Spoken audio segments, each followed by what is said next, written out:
Bonsoir et bienvenue à la soirée mensuelle de l'association Victa, aide aux femmes victimes de harcèlement moral et de violences psychologiques dans la vie privée ou professionnelle. Je suis Sophie Soriaglo, la présidente, et je suis coach et juriste. Et donc depuis plus de 10 ans, je suis aux côtés des victimes et j'ai monté donc, cette association avec mon amie Françoise Serrier pour aider les femmes. Nous sommes bénévoles et je suis donc la présidente et Françoise est la trésorière et c'est elle qui fait les vidéos aujourd'hui, ou bien souvent aussi. Voilà. Donc alors le thème d'aujourd'hui, c'est être accusé par un pervers narcissique. Alors pourquoi j'ai effectivement choisi ce thème? Parce que l'accusation, c'est la méthode du manipulateur pour avoir le pouvoir, le prendre et surtout le conserver, y compris devant un juge au moment du divorce, de la séparation. Le pervers narcissique se venge parce que la victime veut sortir de l'emprise de façon définitive. Donc ça c'est très important, il ne s'agit pas juste de sortir de l'emprise, de quitter monsieur. Hein, si on dit monsieur en jargon d'avocat. Je ne suis pas avocat, c'est que ce soit clair. Voilà, donc, mais de façon définitive, c'est-à-dire après la séparation, il va vouloir essayer de remettre effectivement le grappin à l'emprise par du harcèlement et tout. Hein, donc c'est ça effectivement le principal combat, hein, c'est d'arriver à faire stopper ça.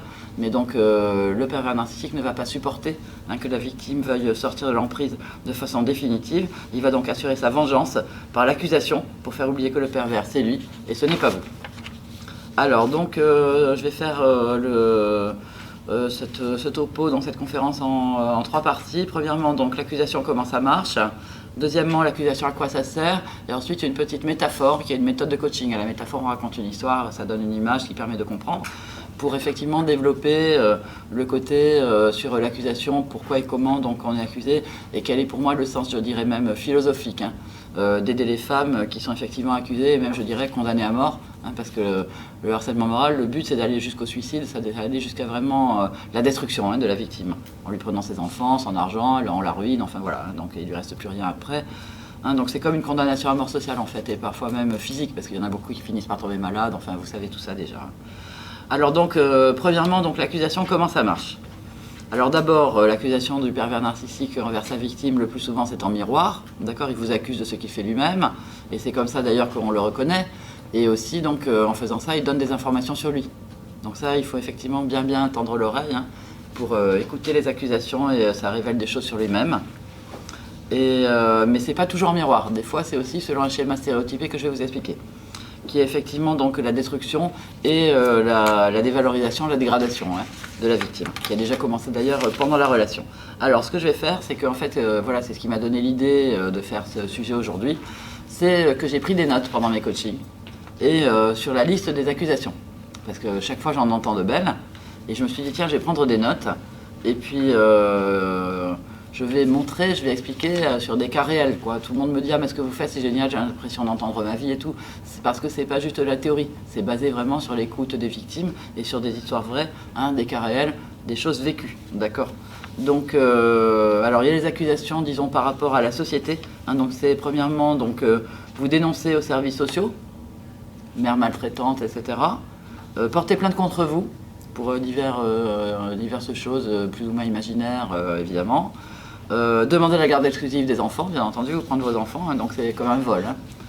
Voilà, donc ne pas payer un centime, donc ils ne payent pas la pension, puis après si vous réclamez vos droits, etc., vous êtes vénal, bien entendu, vous pensez qu'à l'argent, vous êtes horrible et tout.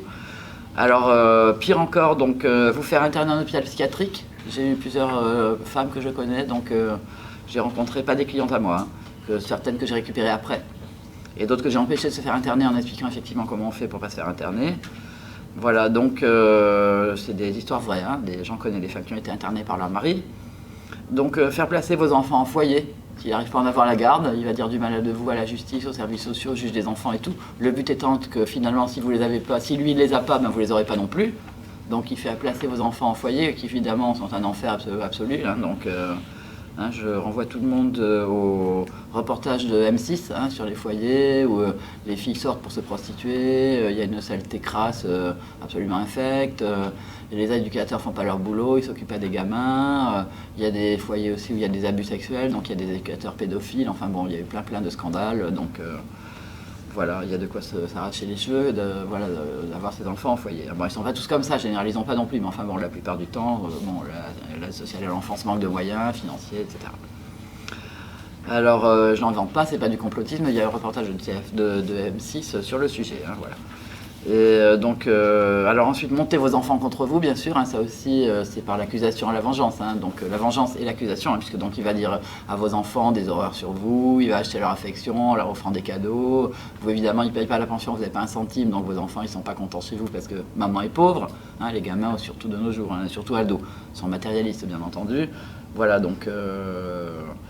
alors, donc, montez vos enfants contre vous pour qu'ils vous détestent, hein, donc, qu'est-ce que j'ai écrit d'autre? J'arrive pas à me relire. Oui, il dit que vous êtes méchante, vous ne pensez pas à lui, c'est à cause de vous, vous avez détruit la famille, vous ne pensez qu'à l'argent. Il dit des choses comme ça aux enfants, hein. Voilà. Ensuite, donc, vous faire évidemment du harcèlement moral par mail et SMS avec des reproches, bien entendu, t'as pas fait ci, t'as pas fait ça, toujours c'est accusateur, hein. C'est pas juste comme ça, il ne le fait pas comme ça, quoi. C'est stratégique, hein, c'est voulu. Alors, maltraiter vos enfants pendant ces droits de visite ou pendant les vacances. Kidnapper les enfants en prétendant les sauver et les sortir de vos griffes. Bloquer le partage du patrimoine commun ou vous arnaquer dans la vente de la maison commune. Hein, il ne vous donne pas votre part. Ou alors, autre truc plus subtil, il empêche les visites. C'est lui qui s'est installé dans la maison. Et il empêche les agences immobilières de venir visiter. Ou quand les gens viennent visiter, il leur montre tous les défauts de la maison, donc on est sûr que vous ne la vendrez jamais. Ensuite, alors il vous accuse aussi de nier les droits du père, ça c'est la grande mode, et de couper les liens entre les enfants et le père. Hein, donc vous n'avez pas donné le carnet de santé, vous n'avez pas donné la carte d'identité, même pour partir le week-end à 200 mètres chez leur père, vous êtes une femme horrible, etc. Voilà, après c'est des accusations donc, sur le caractère, donc elle est folle, elle est droguée, elle est alcoolique, elle prend des médicaments, elle n'est pas normale, elle est bipolaire, elle veut se venger du divorce, c'est une mauvaise mère, elle manipule les enfants. Alors quand vous refusez la garde alternée, par exemple, voilà, il vous accuse aussi de coupure de lien, hein, c'est la grande mode. Donc, alors qu'est-ce qu'il fait aussi? Ah oui, donc il fait pression pour outrepasser le jugement. Et il vous fait des reproches si vous refusez. Hein, par exemple, il veut échanger les week-ends, il veut un jour de plus, 2 jours de plus, 3 jours de plus. Moi, je connais une femme comme ça. À force d'allonger, je veux dire, de rajouter un jour de plus, et bien elle s'est retrouvée en garde alternée du jour au lendemain. Elle n'a pas compris comment elle a fait. Donc, mais moi, j'ai dit, mais comment vous avez pu accepter ça et tout? Ah, mais moi, je ne supporte pas les conflits, donc j'ai voulu arranger les choses. Puis finalement, donc, moi, c'est ce que j'appelle la stratégie du grignotage. Hein. Donc, il a grignoté tout son droit de visite. Alors ensuite, ah oui, il fait pression donc, pour faire soi-disant donc, une convention amiable alors qu'il y a déjà un jugement. Donc il grignote, après il dit on va s'arranger à l'amiable alors qu'il vous a fait pression dessus, toujours par reproche et accusation. Hein. Et si vous refusez, tu es conflictuel, tu es ceci, tu es cela. Hein. Voilà. Et voilà, ça c'est quelques exemples, hein. Encore je ne mets pas tout. Donc on peut quand même conclure donc, que le manipulateur ne respecte pas la loi, il fait croire à la victime qu'elle n'a aucun recours, d'accord? Et parce qu'il a tellement culpabilisé, parce qu'il y a ça aussi, hein, à force de faire des reproches, des accusations, la victime finit par croire que c'est vrai, que monsieur a raison. Donc il se produit un sentiment d'irréalité, elle ne sait même plus où est la vérité, alors avec les trucs genre je n'ai jamais dit ça, etc. Hein, donc, et à la fin elle est complètement perdue, elle n'arrive plus à réfléchir parce que c'est la pression vraiment, moi c'est ce que j'appelle la mitraillette, hein, c'est tous les jours. Donc, effectivement, elle est complètement perdue. Voilà. Donc, alors j'ai mis encore quelques exemples. Il ne quitte pas le domicile conjugal alors que le jugement a attribué le domicile conjugal à l'épouse. Il est toujours là, il est incrusté, j'y reste, il ne veut pas partir. Et il ne rend pas les affaires des enfants après les droits de visite du père, d'accord. Il ne remet pas les enfants aussi, il les garde, toujours plus, un jour de plus, 2 jours, 3 jours de plus, d'accord. Et après, il déclare que de toute façon, c'est lui qui décide de tout, et il essaie de vous le faire croire. Et j'ai beaucoup de clientes qui m'ont dit, voilà, donc c'est lui qui décide, moi je peux rien faire et tout. J'ai dit non, mais c'est pas lui qui décide, c'est pas Dieu Tout-Puissant, d'accord. Donc c'est ça l'idée, hein, c'est de se mettre vraiment au-dessus. Il vous écrase avec les reproches, avec les accusations qui ont un effet effectivement psychologique, mais qui ont aussi un effet devant la justice. Et ça on va y revenir, d'accord. Justement, c'est le but, d'accord, parce qu'il n'y a pas uniquement donc vous accuser pour le plaisir de vous détruire. Oh non, c'est pas quelqu'un qui arrive pour une fois. Donc, mais c'est aussi effectivement donc après raconter les mêmes accusations au juge. D'accord, quand vous voulez divorcer, vous séparer, etc. Donc vous avez des pages et des pages de conclusions remplies d'horreurs, évidemment vous n'avez jamais faites. Alors voilà, donc c'est deuxième partie, l'accusation, à quoi ça sert, d'accord? Donc là c'était l'accusation, comment ça marche, première partie. Deuxième partie, l'accusation, à quoi ça sert? Alors tout d'abord, il faut bien comprendre que le mécanisme d'accusation a commencé pendant la relation, à tel point que la victime a fini par y croire elle-même. Elle se sent nulle, c'est de la dévalorisation, d'accord? Il vous dévalorise tout le temps, c'est jamais assez bien, rien n'est jamais assez parfait, etc., d'accord? Vous faites un truc, vous voulez faire plaisir, ah ben la soupe est trop salée, la soupe est mauvaise, voilà. Hein. J'ai eu même des histoires de la soupe est mauvaise et les assiettes volent dans la cuisine, hein. Donc ça c'est pas des légendes, hein, ça existe. Donc, alors tu n'es bonne à rien. Alors j'ai aussi autre cas. Donc, tu es une ancienne prostituée. Je t'ai ramassé sur le trottoir ou dans le caniveau. Hein, selon les cas, la femme n'était pas du tout prostituée. Hein, c'est pas vrai. Donc, mais le mec il raconte ça donc vraiment disque rayé. Donc tu ne pourras pas t'en sortir. Tu n'es rien. Sans moi tu n'es rien, etc. Donc tout ça c'est des choses qui sont dites vraiment au jour le jour. Hein, c'est discrédité, dévalorisé. Ça c'est la violence psychologique. Ça commence comme ça. Après, il y a un crescendo. Bon, donc la victime perd le sens de la réalité. Elle n'est plus elle-même. Souvent à ce stade, d'ailleurs, l'entourage ne la reconnaît plus. Elle n'est plus la femme qu'elle était. Alors que c'est une femme en général qui a un travail, enfin voilà. Ou alors il y a aussi le cas où le mari lui dit arrête de travailler. Donc elle n'a plus d'identité sociale. Occupe-toi des enfants, reste à la maison. Hein, donc elle n'a plus d'identité sociale, elle n'a plus d'amis, elle ne voit plus personne, elle est enfermée, elle fait le ménage. Donc là, elle est vraiment transformée en esclave. Donc elle est éteinte, elle tombe en dépression réactionnelle devant ce harcèlement moral. Donc voilà, je renvoie tout le monde donc, aux autres vidéos sur le harcèlement moral et les violences, les méthodes de la violence psychologique. Hein, j'ai fait une vidéo une fois chez moi, tu te rappelles Françoise, on avait fait les 30 critères de la violence psychologique. Voilà, alors donc il faut savoir aussi que le pervers narcissique est un grand paranoïaque. Il va se persuader des torts de la victime. À force de les répéter, elles deviennent quasi vraies pour lui. Il mitraille, il n'arrête plus et le harcèlement moral augmente. D'accord. Alors le pervers narcissique en fait veut humilier la victime. Il sait bien au fond que les accusations sont fausses, mais il le fait exprès, c'est une stratégie. D'accord. Moi beaucoup de femmes m'ont dit mais alors est-ce que vous croyez qu'il fait exprès? Il fait pas exprès, il se rend compte, il se rend pas compte. Moi je dis toujours oui, il se rend compte, d'accord, et il le fait exprès. Sauf qu'à force de répéter, à la fin il finit par y croire. Mais il sait très bien que c'est pas vrai bien entendu, et donc il a trouvé la méthode. Donc la victime croit souvent que le mari, le compagnon, enfin bon, donc l'homme de sa vie est en dépression. Elle veut l'aider, le sauver, donc elle l'envoie, le mari, chez un psy. Elle va avec lui en thérapie de couple. Elle va voir une conseillère conjugale. Évidemment, rien ne marche, d'accord, peine perdue. Ça ne sert à rien. Le mari fait semblant et rien ne fonctionne. La femme est vraiment devenue une esclave. Et souvent, moi, j'ai eu des témoignages de femmes qui sont allées en médiation, qui sont allées donc voir une conseillère conjugale et qui m'ont dit en sortant j'avais envie de me suicider. Parce qu'effectivement il arrive à séduire l'intervenant extérieur, un monsieur arrive à séduire l'intervenant extérieur, à se le mettre dans la poche, et donc la victime a deux personnes contre elle, bah regardez vous avez tort madame, c'est à cause de vous et tout, donc voilà, c'est une horreur. Alors il y a un moment où effectivement la femme va avoir le déclic, donc c'est quand le mari ou compagnon va trop loin, il dépasse les limites et il touche à quelque chose de sacré pour la victime. Par exemple, il touche aux enfants, d'accord? Il va trop loin. Ou alors il lui dit de travailler, puis après quand elle travaille, il lui dit donc qu'elle sert à rien, il faut qu'elle travaille, parce qu'elle arrête de travailler pour les enfants, s'occuper des enfants. Donc après elle se met à travailler, donc là il dit tu coûtes trop cher en impôts. Donc voilà, ça c'est une histoire vraie qui arrive à une de mes clientes. Donc voilà, donc bon il y a différents exemples, je ne vais pas rentrer. Pourquoi la porte bat, hein, c'est ça, la porte claque, il y a un courant d'air. Ah non, il y a quelqu'un. Oui, entrez, on est en train de faire une vidéo, bienvenue. Je savais bien j'entendais quelque chose. Donc, excusez-moi, je vais boire un peu d'eau, parce que parler beaucoup, ça fatigue.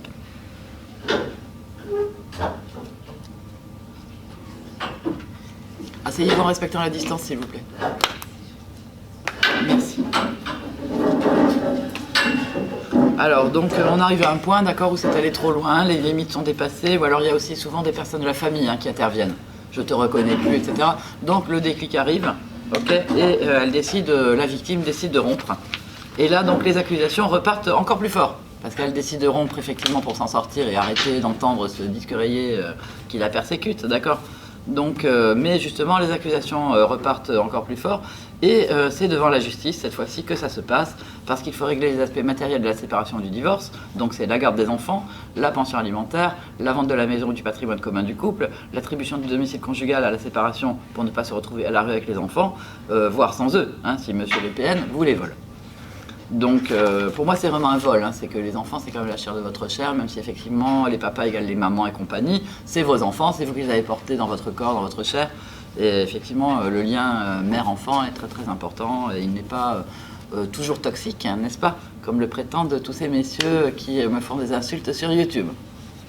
Alors, donc là, c'est là qu'on retrouve en fait les accusations dans le même mécanisme accusatoire devant la justice. Hein, donc, voir les exemples au début de la conférence. Hein, tous les exemples que je vous ai donnés, c'est des exemples qu'on a eus à la fois dans la vie commune, mais aussi après donc, devant les juges. Et souvent devant les juges, juges d'affaires familiales ou juges des enfants, c'est encore plus fort. Hein, c'est vraiment le crescendo. Voilà, mais c'est là aussi que moi j'interviens en tant que coach, d'accord, pour aider les femmes, hein, puisque donc j'ai expliqué déjà dans plusieurs autres vidéos. Donc je suis bénévole pour Victa, je fais les groupes de parole, je demande des réformes, etc. Mais j'ai aussi mon cabinet, donc le nouveau coaching éthique, donc, et le lien donc, est sous la vidéo. Voilà, donc je suis coach judiciaire pour aider la femme à démonter ce mécanisme d'accusation et pour ne pas que le juge croie les accusations du pervers et vous dépouille de tout par décision de justice. Alors ça, c'est décisions aberrantes, d'accord, qu'on voit de nos jours dans les tribunaux, de plus en plus. Hein. Donc, sont pour moi des erreurs judiciaires. Voilà. Moi, j'ai découvert, en fait, je me suis mise à réfléchir. Qu'est-ce que c'est? Ces femmes qui perdent la garde de leurs enfants, qui sont victimes de violences conjugales. On leur dit, madame, pensez plus au passé, il faut vous réconcilier. Ah non, il est peut-être violent, mais c'est du passé maintenant, c'est un bon père quand même et tout. Voilà. Et après, donc, on donne des enfants à un type qui va les persécuter, les martyriser, voilà. Donc, pour moi, c'est des erreurs judiciaires parce qu'effectivement, les victimes ne sont pas reconnues. Et l'agresseur donc a tous les droits. Donc c'est contre ça que je lutte parce que c'est comme si on mettait donc un innocent dans le couloir de la mort jusqu'à son exécution. Hein, puisque le harcèlement moral de cette façon-là, c'est effectivement donc pour arriver à votre destruction totale. Alors c'est là que je vais donner donc un exemple, une métaphore, en racontant une histoire. Donc aux États-Unis, il y a des associations qui luttent contre les erreurs judiciaires. Par exemple, les Noirs pauvres qui ne peuvent pas se payer d'avocat, il y a des étudiants en droit qui les aident gratuitement pour empêcher l'exécution et sauver le prisonnier condamné à mort, qui n'a rien fait. Parce que par exemple, ce n'est pas lui l'auteur du viol ou du meurtre sur la femme blanche, c'est un pervers blanc qui l'a fait et qui a commis ce viol. Mais le pauvre noir qui passait par là, c'est lui qu'on accuse alors qu'il n'a rien fait. Et le noir est pauvre, il vit dans le ghetto, il ne peut pas se payer un avocat ténor du barreau aux USA, donc il finit en tôle dans le couloir de la mort jusqu'à ce qu'il passe à la chaise électrique ou à l'injection létale de poison pour le tuer. De façon légale, bien entendu. Vous savez, aux États-Unis, hein, comment ils font, vous avez vu ça dans les films. Alors justement, il y a un film que j'aime beaucoup, ça s'appelle Dead Man Walking. C'est un film américain, c'est mon film préféré, hein, voilà, donc je l'utilise en fait pour ce soir, comme métaphore. Donc c'est l'histoire d'une religieuse catholique qui aide un noir, et le noir donc est accusé d'avoir tué 2 jeunes ados blancs, donc c'est un jeune homme noir, bon, pauvre évidemment. Voilà, qui est accusé d'avoir tué 2 jeunes ados blancs, et il est mis en prison dans le couloir de la mort pour être exécuté. Alors la religieuse, elle fait tout pour le sortir de là, elle lui trouve un avocat gratuit, elle monte le dossier pour faire appel et obtenir sa grâce, elle fait vraiment tout ce qu'elle peut, elle mobilise les gens, il y a tout un truc autour de lui et tout, donc elle médiatise, etc. Mais la grâce est refusée par le gouverneur de l'État, je pense que c'est le Texas, hein, il me semble bien. Et les gens font des veillées de prière devant la prison, ils prient le chapelet, il y a des écriteaux contre la peine de mort, etc. Mais ils font des manifestations, enfin voilà. Donc vous savez, ça existe souvent aux États-Unis. Les gens restent devant la prison, ils font des prières, des manifs, hein, jusqu'à ce qu'on obtienne la grâce du condamné. Mais finalement, donc le gouverneur de l'État refuse la grâce, et donc le noir ou afro-américain, hein, on peut dire comme on veut, c'est pas une histoire, voilà. Donc est condamné à mort. Et l'exécution, c'est quelques jours après. Et le lendemain, donc, c'est quelques jours après ou le lendemain, je ne sais plus très bien. Donc, mais le condamné à mort finit par reconnaître et avouer son crime à la religieuse sympa, qui est jouée par l'excellente actrice Suzanne Sarandon. Et en français, donc, le titre du film, c'est La dernière marche. Hein, vous pouvez le regarder, il est partout. Hein, donc, c'est la marche du condamné à mort vers le lieu de son exécution quand il quitte sa cellule et va se faire exécuter. Hein, c'est pas la marche à suivre ou c'est pas la marche avec les escaliers. C'est vraiment la marche, on le voit dans le film. Donc il a les pieds enchaînés, il sort de la cellule et il marche. Donc, et tous les gardiens disent Dead Man Walking. En fait, c'est le truc, donc l'expression consacrée donc, aux États-Unis quand le type va se faire effectivement trucider par l'État, quoi. Voilà, donc, alors c'est juste avant ce moment-là, avant le moment donc, où il va marcher vers le lieu de l'exécution, hein, qui est un petit endroit, c'est un petit endroit dans la prison. Il y a plus de guillotine et tout ça, hein, aux États-Unis, c'est la chaise électrique où c'est effectivement donc l'injection. Hein. Donc, et c'est à ce moment-là, donc, juste avant donc, de partir être condamné, enfin pas être condamné, être exécuté, pardon, que le jeune noir condamné va avouer en larmes à la religieuse Cato qu'il n'est pas innocent, mais qu'il a vraiment tué ces jeunes. Alors que tout le film, c'est il est innocent, va l'aider, lui il dit j'ai rien fait, c'est pas moi, etc. D'accord.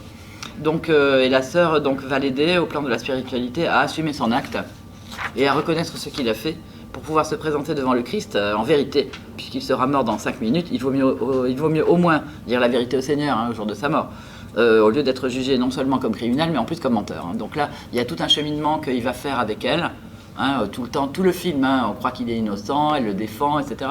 Donc on se prend vraiment d'amitié pour lui, on le trouve sympa, le pauvre et tout, on a pitié de lui, mais à la fin, donc, il finit par avouer la vérité qu'il n'est pas du tout innocent.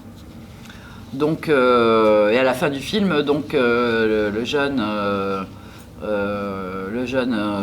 coupable en fait, donc demande pardon à la famille des 2 victimes juste avant sa mort, quand il est comme ça, là, les bras en croix, vous savez, sur la table là, pour faire l'injection.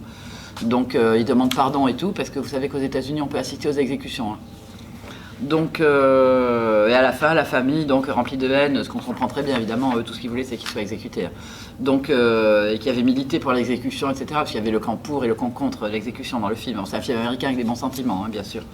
Donc pardonne aussi et se met à prier pour lui pendant sa mort, donc avec la religieuse pendant qu'on l'exécute en lui faisant l'injection qui va le tuer.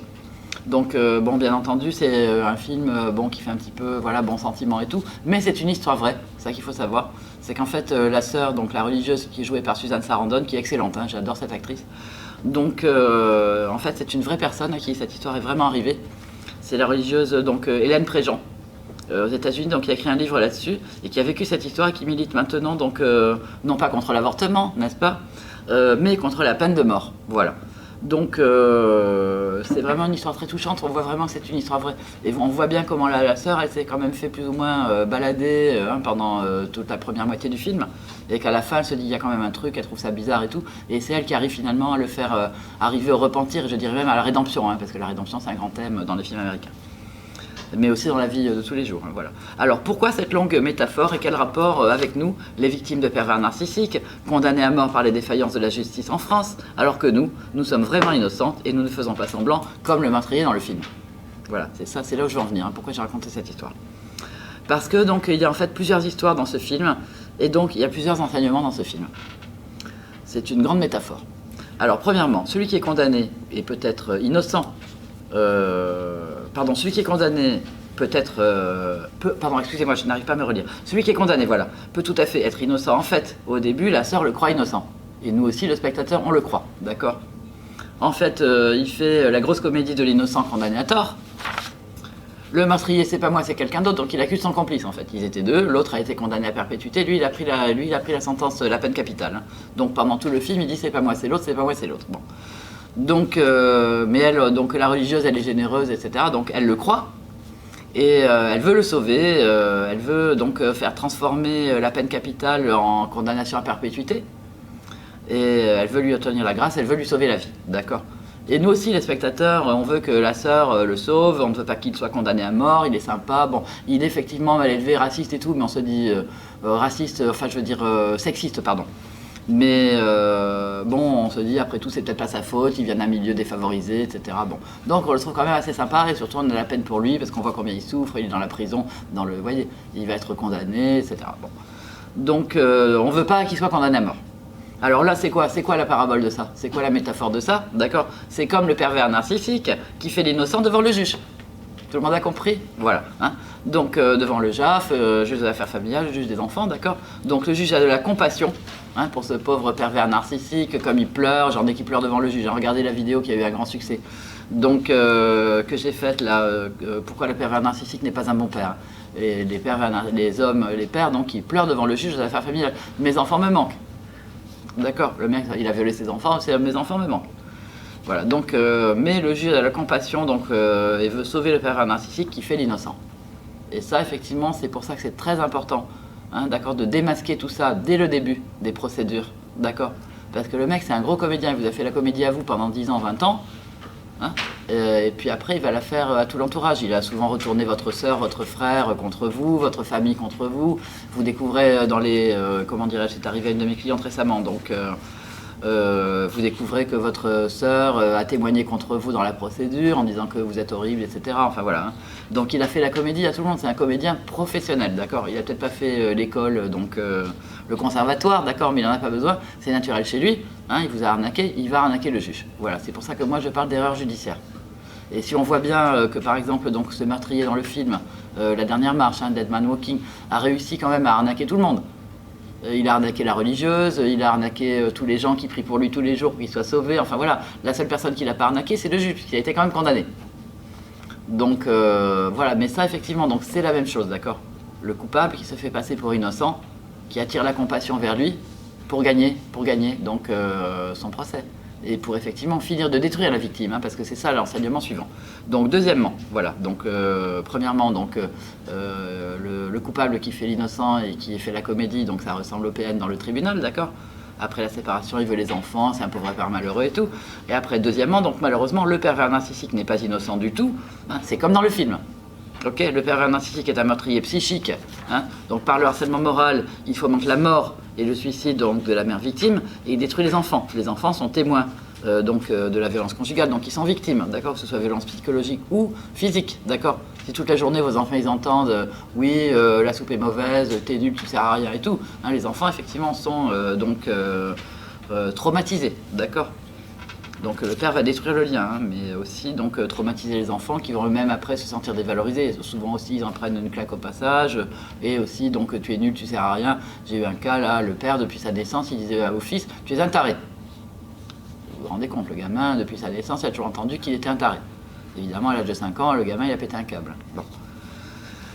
Donc voilà, donc effectivement le pervers narcissique donc n'est pas innocent, mais il va se faire passer effectivement donc comme victime, hein, pour victime devant le juge, et il va réussir à obtenir tout ce qu'il veut à cause des dysfonctionnements de la France sur lesquels il s'est joué, d'accord. Donc par l'accusation, il repersécute la victime, il trouve l'argumentaire, hein, donc là c'est des accusations qui sont stéréotypées, c'est toujours les mêmes, d'accord.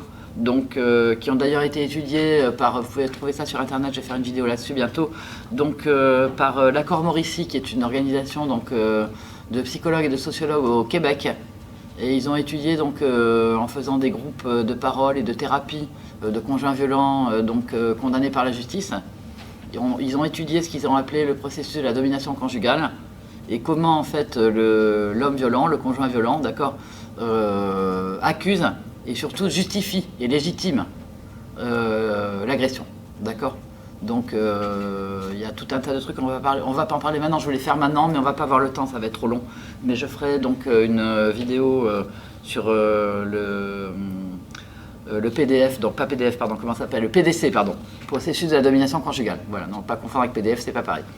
Donc, mais vous cherchez sur internet un processus de la domination conjugale, vous allez trouver, vous allez vraiment être complètement scotché, comme moi j'ai été scotché quand j'ai découvert tout ça, et après avoir lu des dizaines et des centaines donc, de conclusions d'avocats, de manipulateurs et tout, ça a déjà été étudié. Donc c'est de ça que je voudrais que les juges s'inspirent et qu'ils aient des formations en utilisant effectivement le décodage du PDC. Parce que ces conclusions d'avocats sont toujours les mêmes, on dirait la même conclusion, ils ont juste changé les noms.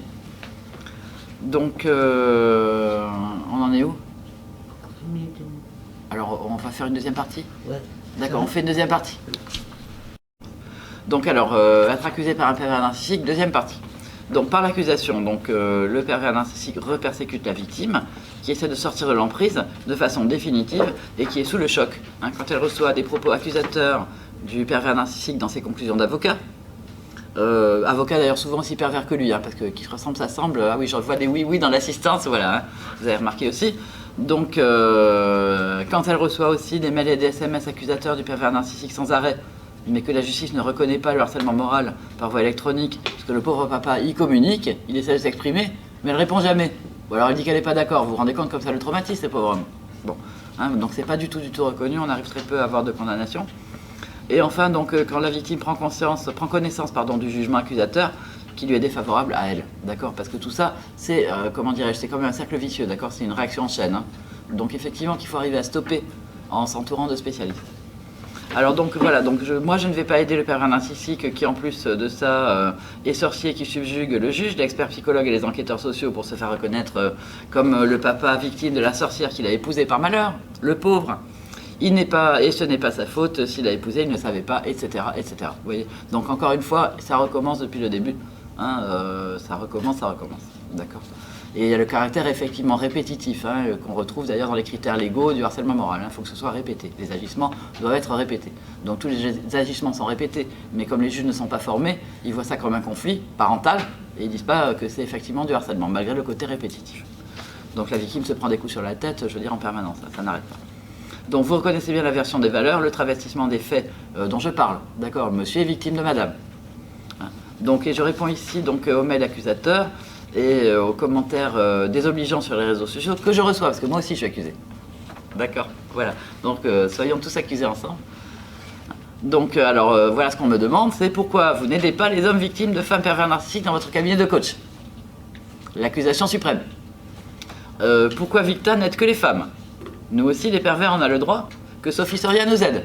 Non mais je vous assure que c'est des mails, bon je les garde pas, j'en ai effacé la plus grande partie. J'avais plus de place dans la boîte mail. Mais c'est des mails, maintenant je les ouvre quand même juste pour m'amuser, mais je suis complètement scotché quoi.